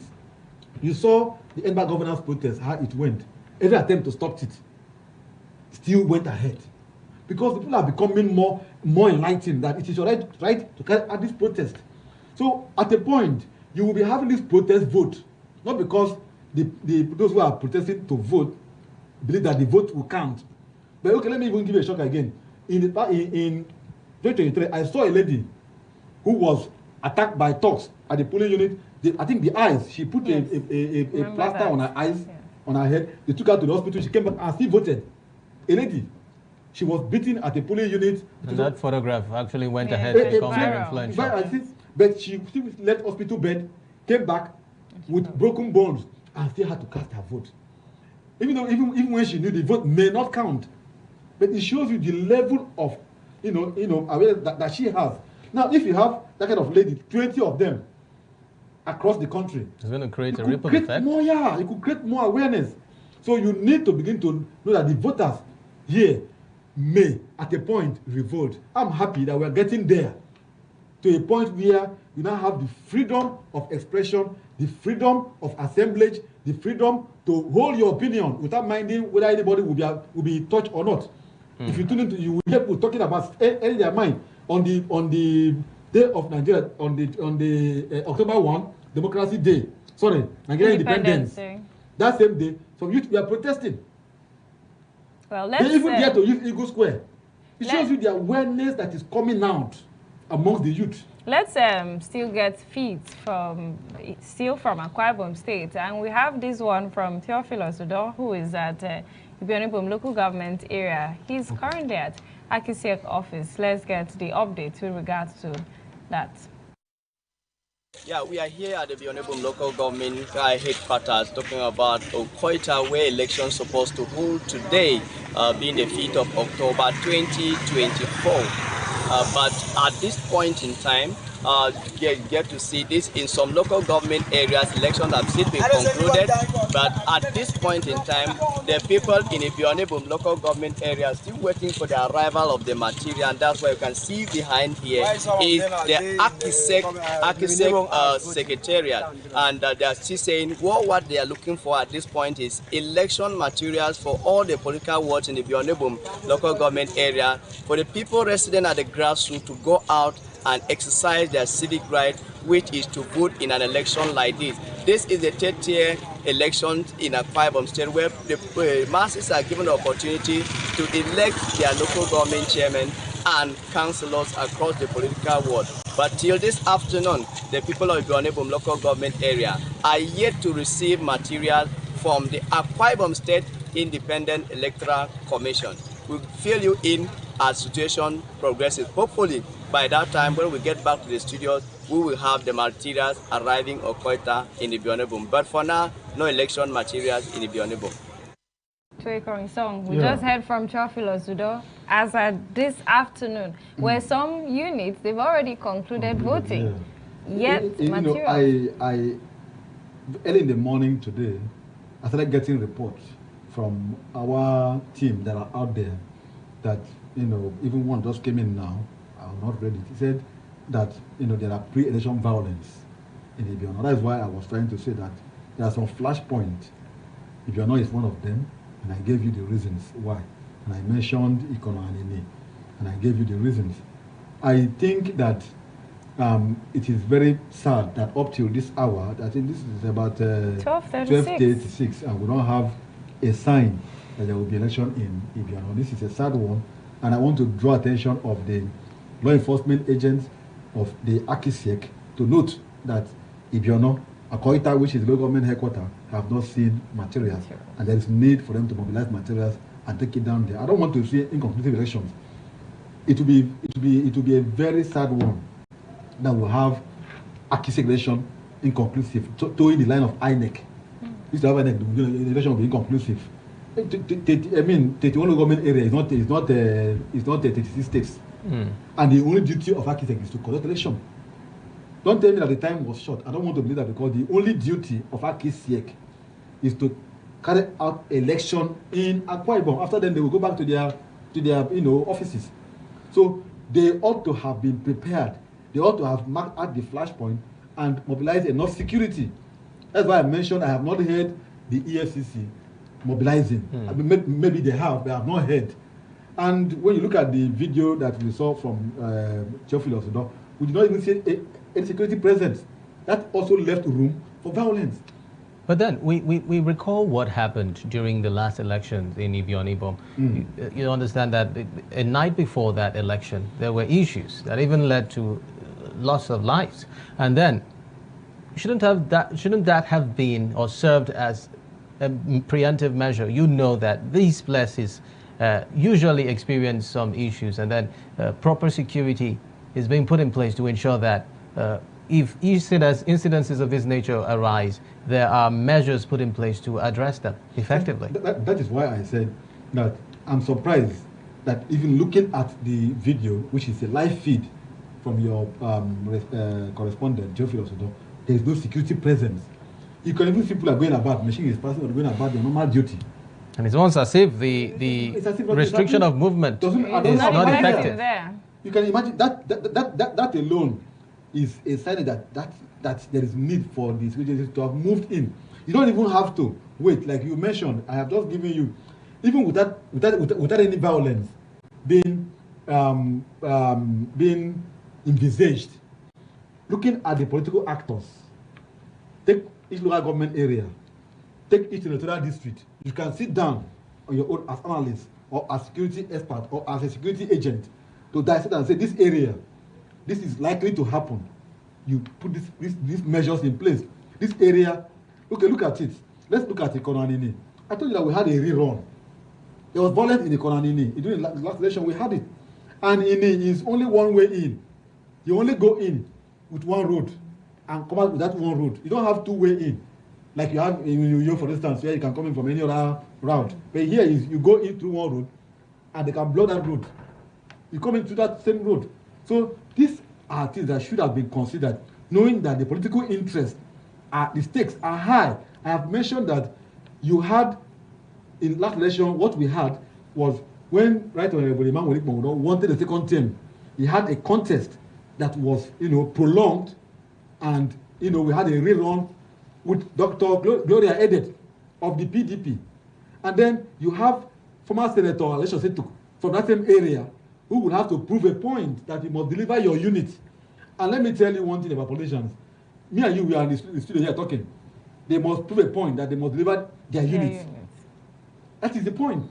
And how would they prove this point? If they see any way to shortchange the process, that is the cost is that if they see any way that will aid their cause, they will adopt that pattern. Knowing that if they take it to the open field, I'm not saying anybody has rigged here, I'm just giving you an instance that election that we are having, everybody must have to prove a point to the governor, to the Senate president, to your party, that you are a stakeholder in your unit. Otherwise, at the end of the day, okay, let me even tell you what I said on your TV station this morning. I said, President Muhammadu Buhari lost Aso Rock in the last election. And that was the news everywhere. It was trending that Buhari lost Aso Rock in the last election. And Tinubu lost his, in Lagos State, he lost his territory. And today he's the president. Even when he emerged as president, nobody talk about it. They are using that one as a minus. So if you are going to expect anything from the government, from your party, you must have delivered your polling unit. Otherwise, your opponent will use it against you. Bragging right. Bragging right. So that is where we are. And nobody considers the stakeholders, in this case, the voters. Look at voters are just being, abandoned. No material is anywhere. At the end of the day, result might likely come out. And where are the results coming out from? Nobody will tell. Well, how can we get to a level where we can truly trust the system? If the system wants to be trusted, now we have talked about this, they should send their men down there. That is the truth about it. If you have difficulty, security challenges, the law allows you to move the elections to a place where it is safe to conduct. If you have security challenges, you can move this thing to a place or get your men on ground and you carry out election that is going to be acceptable. Now let me tell you this. If one polling unit will soil the good works of Akisiek and will rubbish the effort of the security agencies, one polling unit, assuming the other polling units, over 10,000 polling units are okay, and one polling unit alone will soil their image, you can just, throw it off. And that will affect the outcome in any case. That is the point I'm making. So instead of going to get a result from somewhere which doesn't reflect what the people, voted for, and go and soil the good one that you've already, assembled across the state, and you put it up, and then the people come and say, no, this didn't happen, you now have protest, you now have violence. That one unit, cancel it. and work with ones that are actually, factual from the ground. So, Ojokong, let me take you up on the effectiveness of leadership and management at the local government level. We've talked a lot about what's playing out in the field, but then eventually these persons will assume office, and they are going to be expected to discharge the dictates of the offices they are going to occupy. And a lot of conversation has hovered around to what extent these persons are well-versed, educated, and understand the workings of this third tier of government and what is expected of them in terms of discharging dividends of democracy to the people they are going to be governing. What would be the template that you would want them to adopt when they eventually assume office in ensuring that whatever allocations that they get, they are able to deploy it effectively for the management of the local government? Unfortunately, Xavier Robert, sorry I will be saying this, our constitution is a very faulty document, and we have over time called for a complete review of the constitution. A document that says that to be a Nigerian president, you just need a school set or its equivalent. That's just it. So when you mention the level of education, that's why I want you to cast your mind back to the foundation, which is the constitution that says for you to be a president of the country, just attempt school set and then you fail. Attempted is okay. Equivalent, you just go to any craft center, any apprenticeship workshop and get document that you have present it. That is equivalent to, in the eyes of INEC, it's equivalent. It's allowed. Even when there is contention, the WAEC will be subpoenaed to bring your result to ASURA to come and present to you. What level of irony does this I'm just present? giving you this picture why we are where we are today. So we are boxed into a corner where we have fourth constitution that will lead to an outcome that will be contested, and the final outcome from the contest will be referred to that document that is faulty. Get my explanation? So it becomes therefore difficult for you to tell a council chairman you must have your first degree. He will tell you which document, show me document. That's it. Or what they are fighting. I have seen someone who has PhD. In election for governorship, he didn't mention that he has PhD. He just put school set. He didn't want any controversy. Just put that he has school set. He put WAEC. He didn't want to put that he has PhD. But he's a PhD. He has schooled and obtained PhD. He's even been addressed as Professor this. But in his filing with INEC, he filed school set. Because he knew that that PhD would be in contention. And so the law allows you to go with what the law allows you. Why am I saying this? It is difficult, therefore, to compel the would-be chairman to have attained some level of education. That's one. Two, there is no mechanism in place for democratic training for anybody. Now, let me tell you what will happen. After today's election, you will see Thanksgiving everywhere.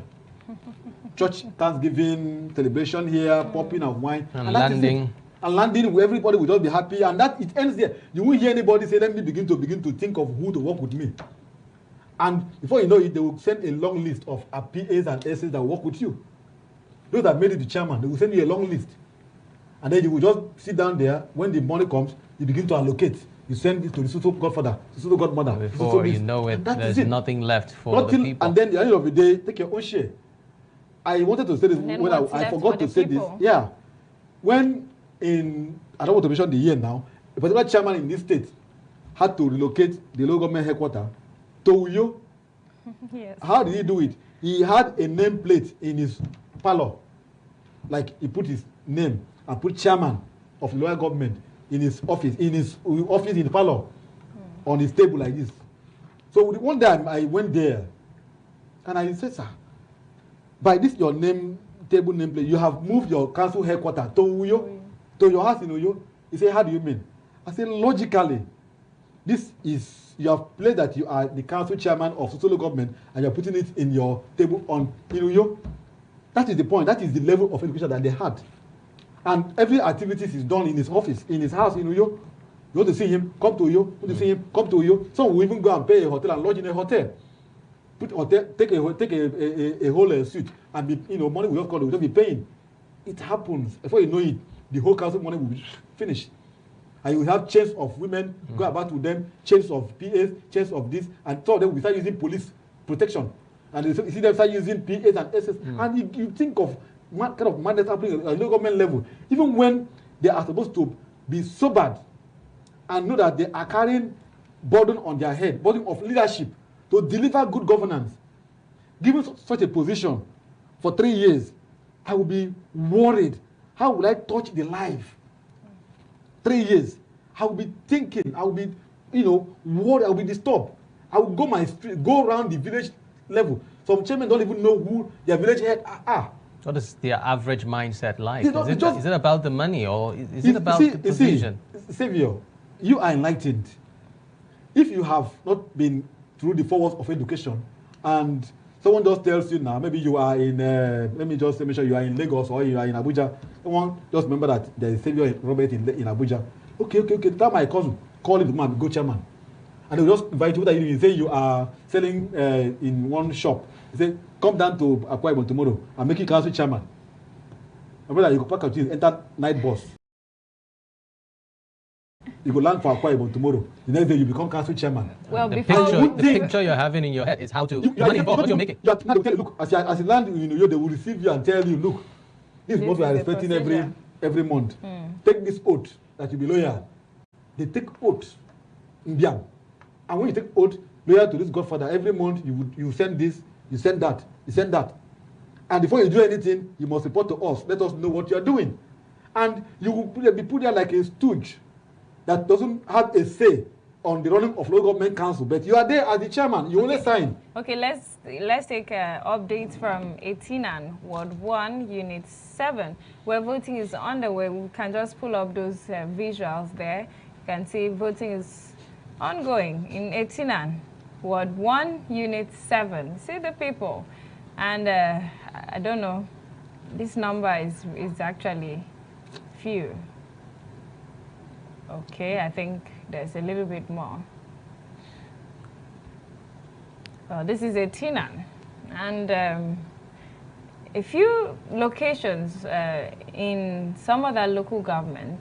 Now we've also seen where people have gone voting, and we're hopeful that before the end of the day, collation would have commenced in some of those places. No, Tokong Franklin, I had particularly been concerned about the disinterestedness of people to participate. The police had announced a restriction of movement, and from the feeds we've received, we've seen people loitering, going about their different activities unhindered.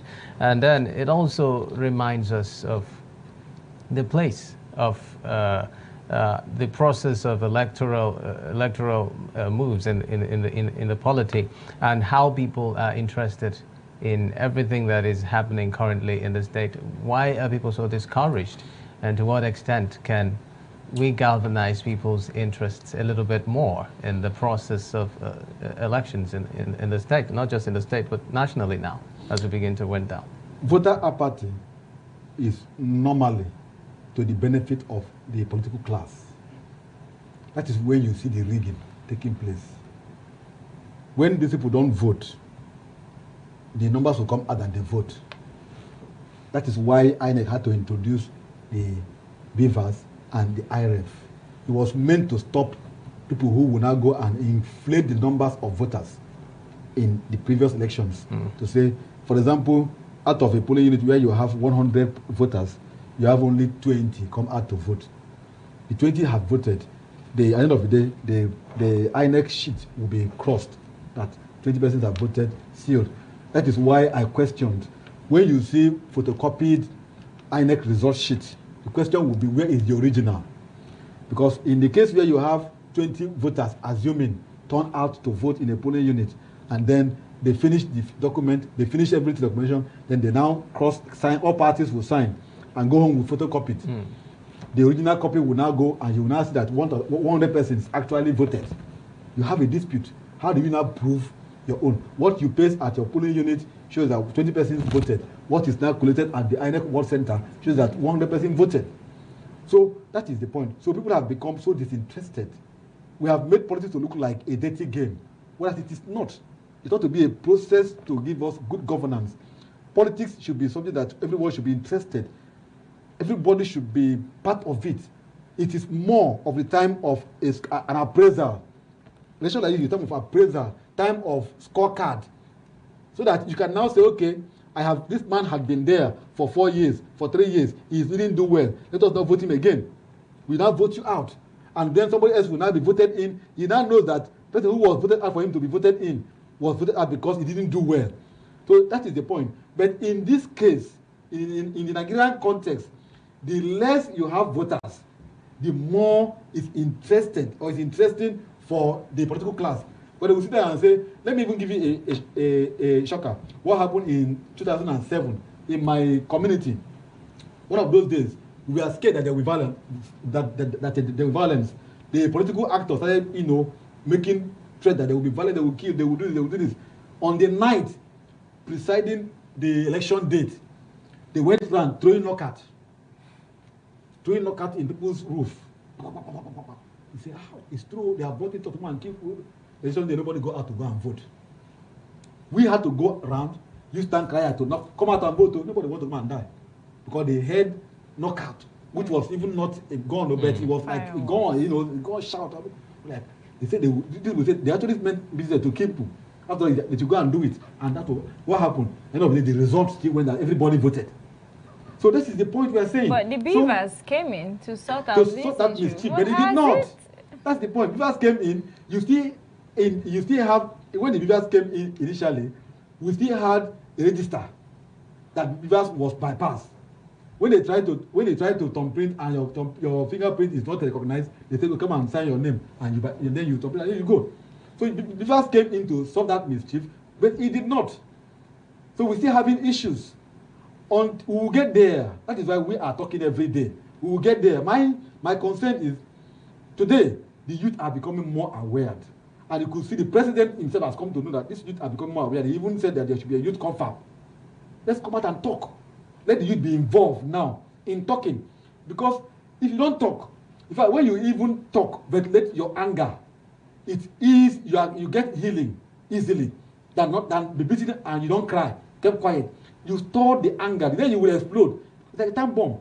So I'm happy that the youth are becoming more enlightened, more aware, and with time, we will get there. Okay, well, I think time is counting.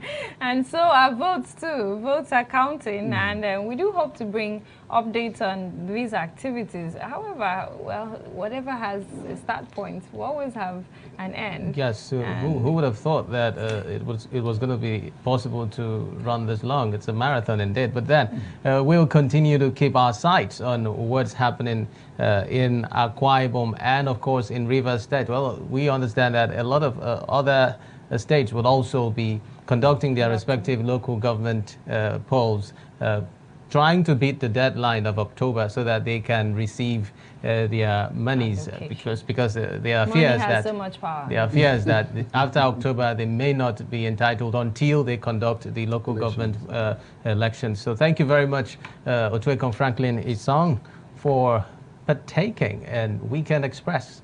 This edition, the very special edition, beaming lights on the activities within the state and in Rivers State ahead of the local government elections, which is, of course, on the way.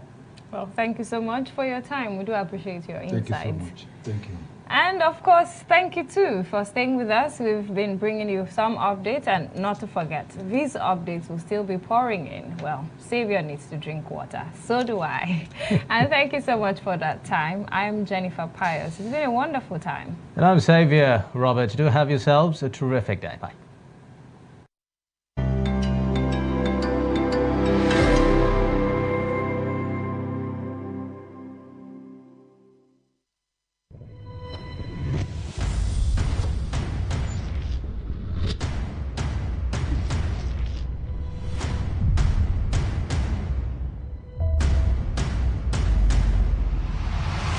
ADBN, Advocate Broadcasting Network. It is Groovy Mono, aka the Steez Prince. Yo, what's up? It's Big Shags. I'm in London. Hey guys, I'm Princess Jekoko. My name is Mutale Mwanza, the Queen of Zambian Media. My name is Grand Friends I Tell. Hi guys, my name is Baj Adebule. I'm an actor and a filmer. Hello guys, I'm Falagade Banks. My name is Kelechi Amadiobi, photographer, storyteller. My name is Lanrade Duro, I'm an actor. My name is Chidi Mokeme. Hi, my name is Uche Uba. It's today season. I'm Miss Stems. Hi ladies and gentlemen, boys and girls, moms and papas, I am Jimmy. You can call me the entertainer. My name is Essie Odometa. I am an actor and a film producer. My name is Sadiq Kovana. Hi. My name is Julius the Genius. I would give a shout out to ADBN. Big shout out to ADBN TV. You're watching ADBN. And you are watching. Keep watching ADBN TV. And this is ADBN TV. And this is a shout out to ADBN TV. Keep watching, don't switch the dial. Shout out to ADBN.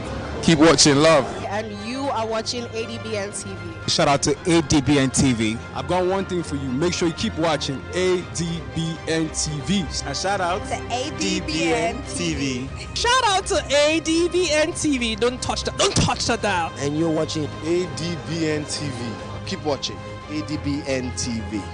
And I'm shouting out to ADBN TV. They're watching ADBN TV. Keep watching ADBN TV. This is where to be. And you're watching ADBN. And shout out to ADBN TV. And shout out to ADBN TV. Keep watching. And you're watching ADBN TV. Keep watching ADBN TV. Right now you are checking out ADBN TV.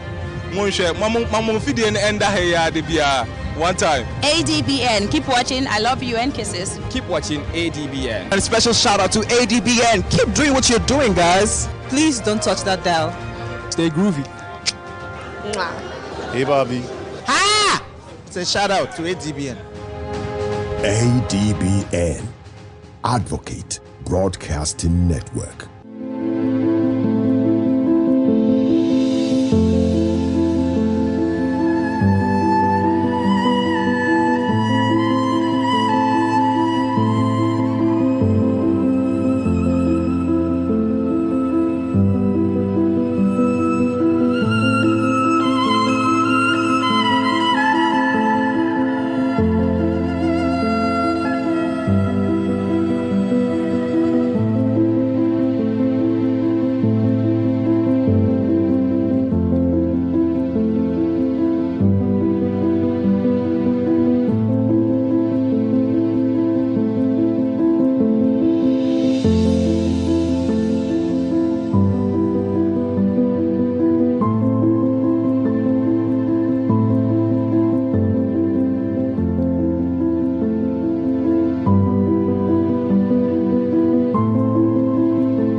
ADBN, Advocate Broadcasting Network.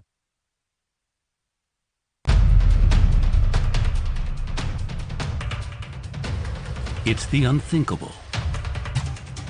Nearly 1 million Rohingya refugees have been driven out of their homes and villages in Myanmar into neighboring Bangladesh.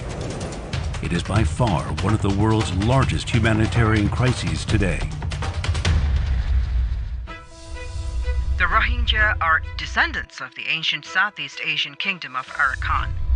Its borders face the Bay of Bengal to its west, the Indian subcontinent to its north, and Burma proper to its east, isolated by the Arakan Mountains and accessible primarily by sea. In the 8th century, Muslim traders brought Islam to Arakan, where the religion spread. In the 18th century, Arakan was conquered by the neighboring Burmese people. Until recently, the descendants of the Arakan, now known as the Rohingya, lived isolated from the majority Buddhist population in what is now called the Rakhine state of Myanmar. But Myanmar denied Rohingya the right to citizenship, their basic rights to study, work, or access to health services were severely restricted. Beginning in 2012, Western leaders started to take notice. In Rakhine State, we see the danger of continued tensions there. Then, in August 2017, tensions between the Rohingya and the Burmese boiled over. Rohingya rebels attacked Myanmar security forces. The military quickly counterattacked. The violence against civilians has forced more than 500,000 people to flee for their lives. Hundreds have been killed. At least 200 villages have been burned to the ground. The word is genocide. We must shine a spotlight on these accounts of ethnic cleansing. This is the story behind the catastrophic humanitarian crisis affecting Southeast Asia, and the story of the people trying to help the Rohingya.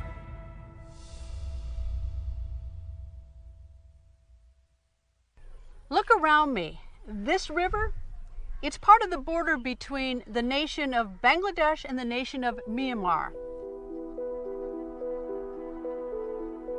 It's a short distance from the Rohingya refugee camps.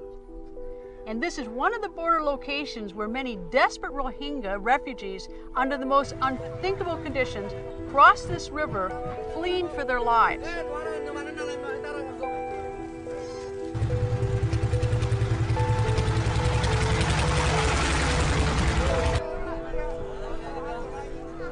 There are about 1 million Rohingyas here in Bangladesh. They're living in very tough conditions with very uncertain futures. Not every Rohingya was able to escape to Bangladesh. Many, numbers unknown, were murdered, slaughtered.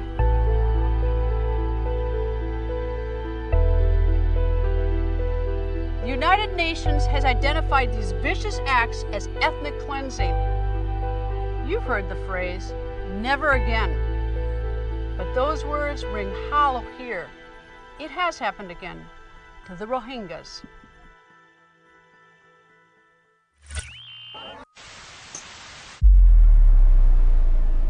They came, one of the groups, to our village and then came to our markets, and they looted all of the expensive things, and then they set fire.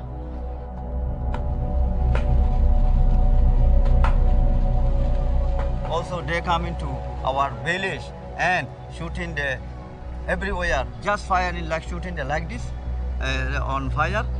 No meet, no discuss, no question, just shooting. When Mohib Bullah's village was attacked, he traveled for 8 days to reach safety. I have heard that there was killings, shootings, yes, killings with machete, yes, rapes of women. Yes. Do you know anybody who was killed by machete, shot, or raped? Yeah, a lot of people we know. When they burned in our villages and the market, that time I saw with my own eyes. Did you see anyone killed with your own eyes? Yes, one of my villagers also killed on their way. What, running and got shot? Yeah. Kasim was a school teacher in his home village where he can trace his family history back at least 4 generations. My family is also one of the brothers who were killed by the Burmese government. So you're taking care of your brother's child, sister-in-law, your brother's wife? Yes. How do you deal with this? I love him very much. No, I am taking care of him. He is my daughter's child. Why do you think that the Myanmar military did this? The government trying the whole country to be Buddhist. So this is a religious dispute? Religious. It is the religious thing. They're trying to be Buddhist country. All will be Buddhist. I heard several stories like this, claiming that the attacks were religiously motivated, Buddhist on Muslim, and calculated to drive out the Rohingya.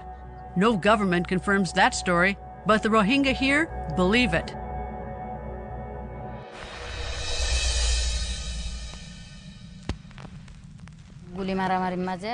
I had to leave my children in the midst of firing and chaos. What could I do? So she was in her home when the military of Myanmar showed up. Is that right? Yes, that's right. What happened to the village? The village was burned. As the houses were set on fire, a lot of the people could not get out. Some were hacked to death, or their bodies were lit on fire. Little children were thrown away violently. How did you get separated from your 2 children? In Myanmar, our home was attacked suddenly by gunfire. That moment, I escaped through an open door, and I grabbed one of my children who was close to me. Soon I saw my whole house was on fire. I do not know what happened to the others. There was no way to know who was shot or who was butchered. I could not find out. I just can't even imagine how hard this is. I almost don't know what to say to you. I'm at a loss for words.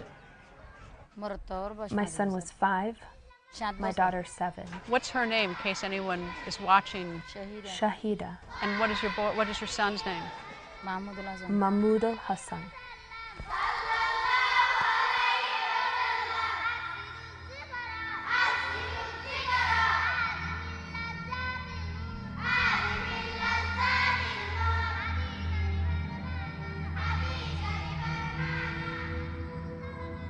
So for now, the new home for the Rohingya is in neighboring Bangladesh, the Kutupalong refugee camp.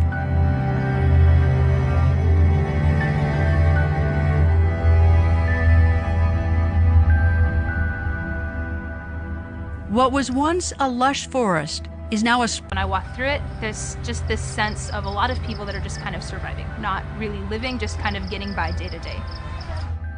An initial settlement of refugees already existed here, but after the violence